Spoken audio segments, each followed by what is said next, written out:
Operators, Brad here. Season 11 Dust to Gold is coming on December 18.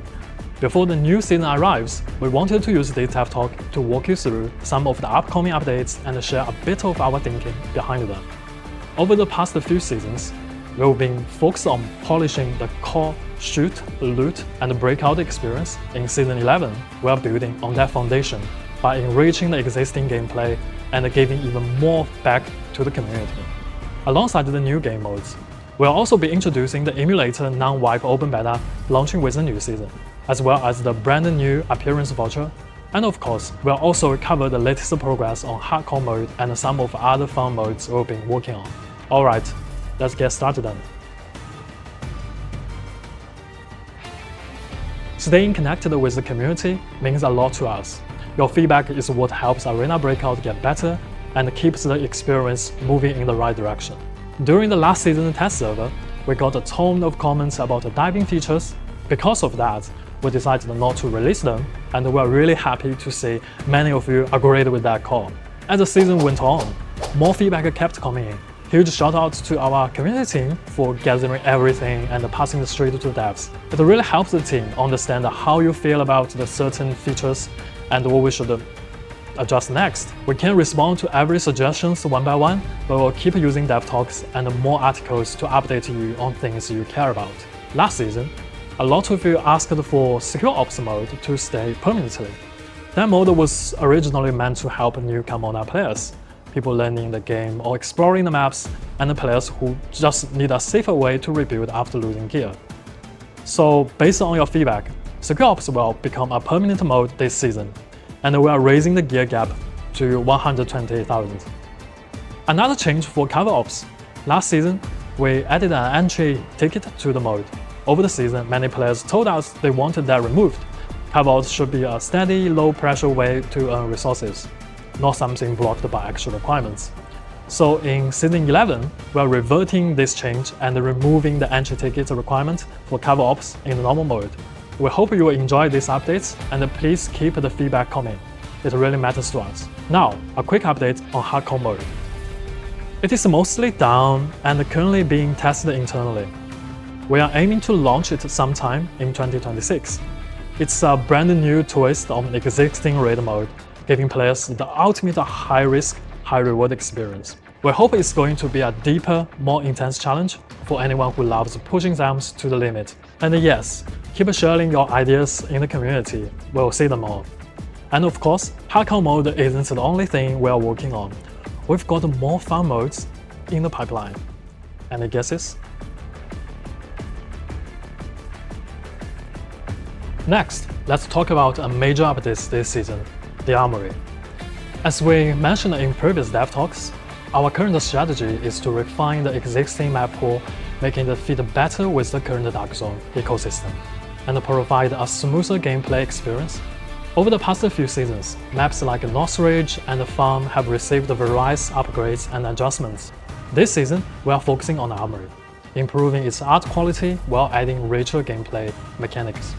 A few weeks ago, we revealed the theme for this season on our social media. That's right, a brand new Sandstorm will appear as a standalone mode in the Armory. The existing map plus weather concept was well received with the North Ridge Snowy map, and the Sandstorm is our second attempt at using this approach. This season, Sandstorm will be an independent mode, and it won't appear as a random weather event in the main mode for now. Similar to the North Ridge Snowy map, we'll continue to monitor community feedback and consider why it should eventually be added as a random weather in the main mode. Beyond the weather, we've also added a dynamic events to the Armory. When a raid starts, you'll see a notification for triggered events. For example, Ajax and Renoir might appear at the same time. Random supply points may spawn dog tag vending machines where you can submit the dog tags for a lottery. Plus, we've also added 6 new extraction animations. We can't cover every details here, so for a full breakdown or for all the new mechanics, please check out our seasonal patch notes on our social media. In addition to the updates we've already mentioned, the Armory is getting an extra 4 reinforcement mode this season, also as a standalone mode. In this mode, each player gets 1 chance per match to head to a reinforcement point and bring a fallen teammate back into the fight. The system will provide gear for players returning to the battlefield, but it needs to be purchased with coin. The gear won't be overpowered, but it will make sure the returning players can stay competitive. To avoid constant response and overly crowded matches, reinforcement points will have limited active periods. Once the window closes, you won't be able to revive teammates anymore. We want this mode to make teamwork feel more meaningful, give squads a bit more leeway, and offer players more ways to approach the game. As always, we hope that when this goes live, everyone will continue sharing feedback in the community. Your input is invaluable in helping us understand how this mode actually plays out for you. Over the past few seasons, we've been experimenting with all kinds of game modes like Guaranteed Gold, Solo Deathmatch, Loot Run, and more. The Dark Zone has never limited how you play. We encourage everyone to extract your way, enjoy the game, and find your own strategies. At the same time, we are exploring different modes to meet the diverse playstyles of our community. Beyond the Armory updates we mentioned earlier, Season 11 will also introduce one-on-one mode for the first time. You can challenge your friends in an exciting best of 7 showdown and see who comes on the top. Meanwhile, Loot Run and Solo Deathmatch will continue to be upgraded and will be available next season. Fun Gold Guaranteed mode will get a new resurrection mechanic, and the Loot Derby will make a comeback as well. We hope these updates cater to all kinds of players, expanding the boundaries of gameplay while keeping the core experience intact, giving everyone more options and freedom.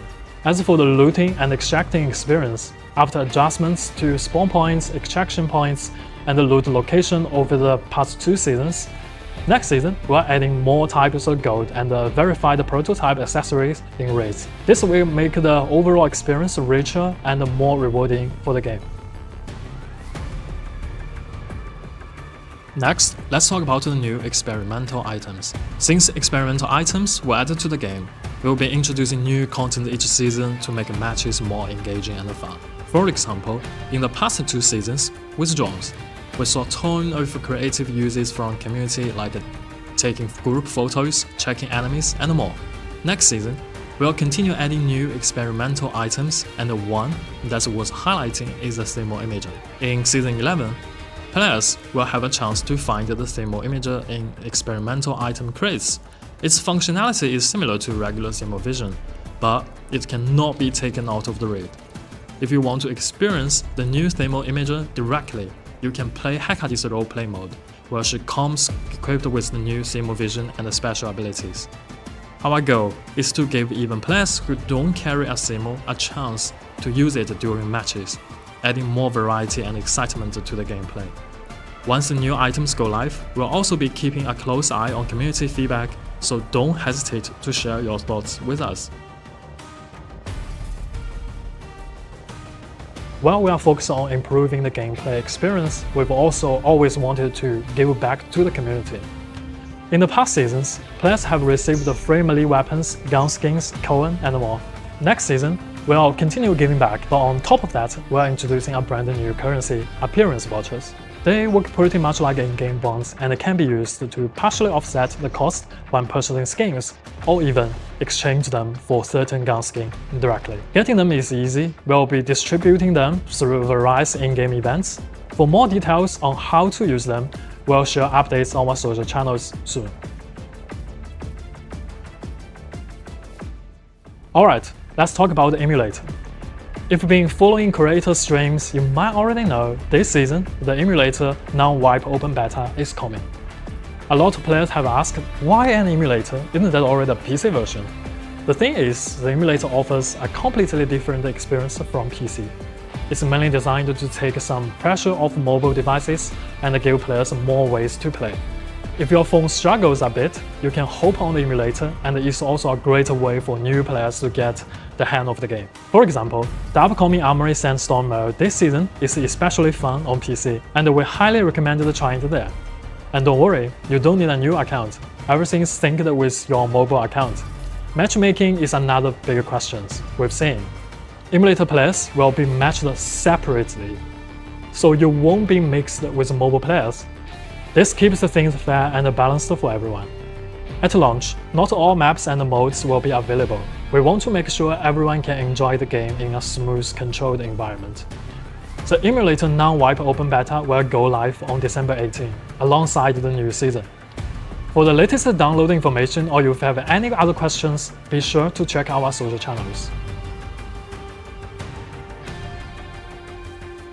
Last but not least, we want to share two performance updates that are really popular in the community and closely tied to everyday gameplay. First up, frame lock. Over the past few seasons, we've been paying close attention to your feedback about frame rates and working to make the game smoother. In Season 11, our performance team will check how different phones are performing each week and make adjustments as needed, so we can respond faster. The goal is to make sure every device uses the right system settings. That said, this doesn't automatically mean your frame rate will go up.